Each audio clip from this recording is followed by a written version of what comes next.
Most of the cities in the United States were originally settled by small groups of people who shared the same values, the same religion, and the same hope for a new life in the new world. There is, however, one extraordinary exception: San Francisco. This town was settled by 25,000 people who showed up one afternoon to find gold. They came from all over the world and just about every ethnic or religious group you can think of. And as they mixed together, they established the traditions that make San Francisco what it is today. Native tribes had been living in the neighborhood for thousands of years when the Spanish wandered in the 1700s and began building missions along the California coast. But nothing much really happened here until 1848, when gold was discovered in the foothills of the Sierra Nevada mountains. Word of the find spread throughout the world, and each day, hundreds of people arrived to seek their fortune in the gold fields. And each day, the fields yielded over $50,000 worth of gold. Within 3 years of the original discovery, the population went from 850 people to over 50,000. They worked in the fields or in the support structure that was set up in San Francisco. The cultural diversity was amazing. It was the most unique population in the world. Almost everyone was a newcomer and a risk taker. And right there in the gold rush years is where you find the origins of the traditions that make San Francisco what it is today.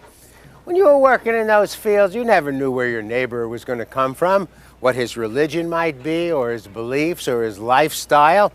You also never knew who was going to strike it rich and live a life of wealth beyond your wildest dreams, and perhaps share it with you. So tolerance was very important. And some of those guys really struck it rich. So there was a love of opulence. And that's what San Francisco is about today. It may be the most tolerant city in the world, and it has a great love of opulence.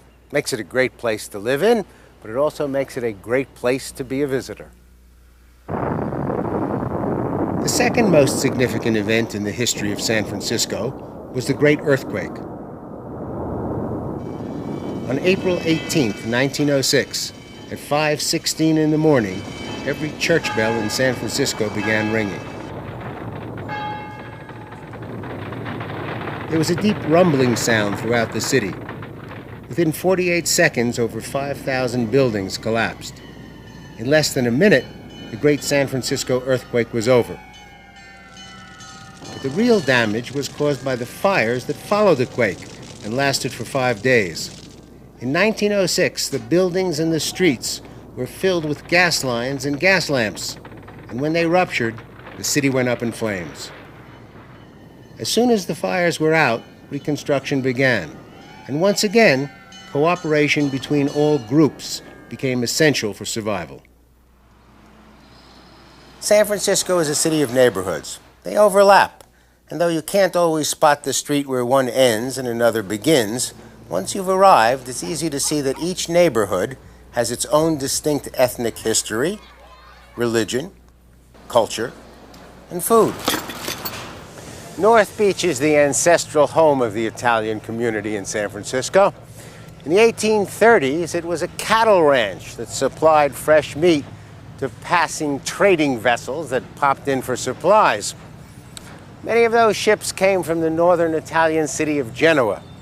And when the sailors heard there was gold, they decided to give up their rigging for digging.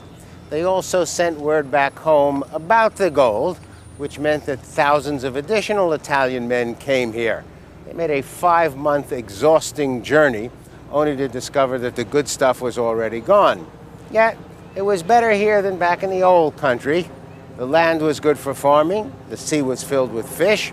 It was easy to make a new life in a new land. Churches, coffee houses, bakeries, restaurants. The entire community honors its Italian heritage. North Beach is also the home of the City Lights bookstore. It was founded in 1953 by Lawrence Ferlinghetti and was the first bookstore in the country to be devoted entirely to paperbacks. It also became the epicenter for the beatnik literature of the 50s and 60s. After North Beach was destroyed in the fire that followed the earthquake, The residents lived in Washington Square while they rebuilt their homes. It was one of the first communities to recover. Within 10 months, North Beach was up and running. One of the men responsible for the rapid recovery of the city was A.P. Giannini, owner of the teeny Bank of Italy, which served the Italian immigrants. He became famous because the day after the great earthquake, he rescued the money and the ledgers from the rubble of his bank. The next day, when other banks refused to open, AP set up a table on the San Francisco waterfront and began making loans on the basis of a handshake. Today, it's known as the Bank of America. Mr. Giannini would love it.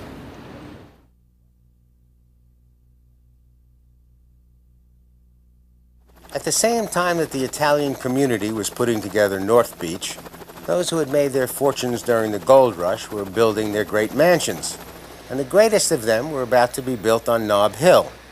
The word Nob is a contraction of Nabob, an Indian word that means prince, and that's who moved in here, the princes of industry.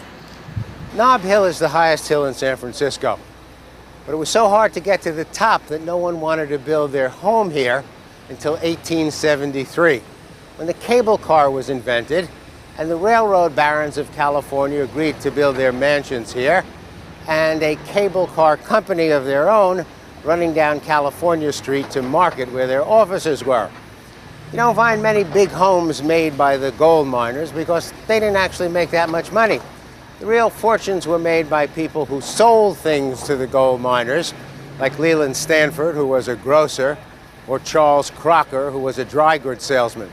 Their homes are up here. There was almost one exception, Bonanza Jim Fair. He made a fortune with the largest silver mine discovery in the history of the world, and he was just about to build his dream home when he died. His daughters inherited the property and began construction of a hotel. But just before it was scheduled to open, it was gutted by the fire that followed the 1906 earthquake. Reconstruction on the hotel began as soon as the fires were out.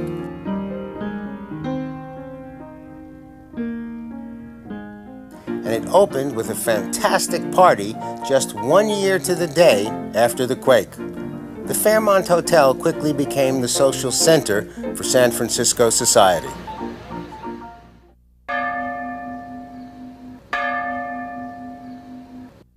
The first Europeans to build anything in San Francisco were the Spanish.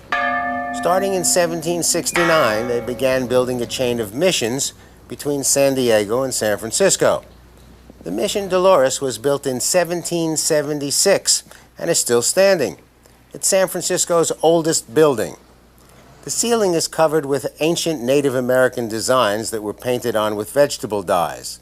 The decorative altar came up from Mexico in 1796. The original bells were cast in the 1790s and hang above the entrance area. When Mexico won its independence from Spain, California, from San Diego to San Francisco, became part of Mexico until the 1840s, when it was taken over by the United States. During the early years of the 20th century, over 10% of the population of Mexico immigrated to the United States, with hundreds of thousands of those people settling in California. One result is a distinct Hispanic influence in San Francisco. The most dramatic visual manifestations of the Mexican community are the street murals. There are over 100 of them in the Mission District alone. Many are the work of the Presida Eyes Mural Arts Center that was set up by Susan Cervantes in 1977 to encourage, train, and support the artists who wanted to paint murals. You can stop into the center and pick up a map that will guide you to the murals, or you can sign up for a walking tour. How did the mural movement get started in San Francisco? Why are there so many murals here? Well, I think that there are so many because there was a mural movement that started in the late 60s, right after the civil rights, which is still continuing today. And it inspired the African-American artists and the Chicano artists to really understand their own cultural heritage and their roots. Tell me about this specific mural. what it is family life and spirit of mankind, and that was the theme that everyone agreed to have on. Because this is a family-oriented neighborhood. They wanted it to show community. They wanted to show people getting along with each other and sharing that community and love. So the mural reflects the dozens of different ethnic groups that are in the community and how important it is for them to get together and love each other. Well, yeah, the one thing about this community is that it is very diverse, and it does reflect that diversity in the faces of the people that are painted in the mural. And this is what's really important to everyone to know, is that this is part of everyone's heritage. It's just a wonderful way that they worked and shared and respected each other's effort. So it's a way for someone in the community to discover their own history and then put that in the mural. Mm-hmm. And then to present that history back to their own community in a huge painting. Right.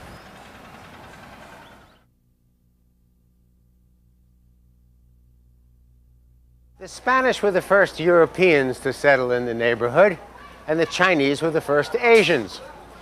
In 1848, at the time of the gold rush, China was in total chaos. The Manchu dynasty was falling apart and unable to govern. There was widespread starvation, and the peasants were in rebellion. Thousands of Chinese left their homeland in search of their golden opportunity, which they believed was buried in the mountains just outside of San Francisco. The earliest Chinese workers to arrive in the mines were known as coolies, which comes from the Chinese kulai, meaning bitter strength. They did the toughest jobs for the least money and set up their own community in San Francisco. When the gold rush came to an end, the silver rush started, and they were back in the mines again. And when the silver petered out, they went to work building the railroads, and as always, at half the price of whites. At one point, 9 out of 10 workers on the Central Pacific Railroad were Chinese. Today, San Francisco's Chinatown is the oldest and one of the largest Chinese communities outside Asia. The population is estimated at about 100,000. The entrance to the district is Chinatown Gate. The words at the top translate as "everything in the world is in just proportion." I'm not sure that's true, but it's certainly a goal to work towards. The Chinese community is a powerful political and economic force in the city, and Chinatown is a fascinating place to visit. The main shopping street for both residents and tourists is Grant Avenue. It was named in honor of Ulysses S. Grant, who wasn't much of a shopper, but a devoted tourist. Before he became president, he spent many years touring the southeastern part of the United States.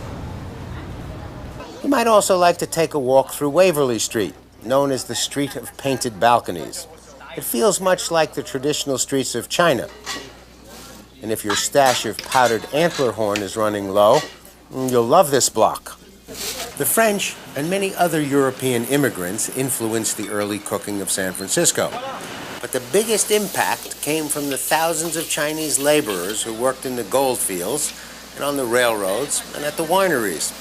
They built their own town within a town. Today it is the largest Chinatown outside Asia. Originally, it was almost completely a male society.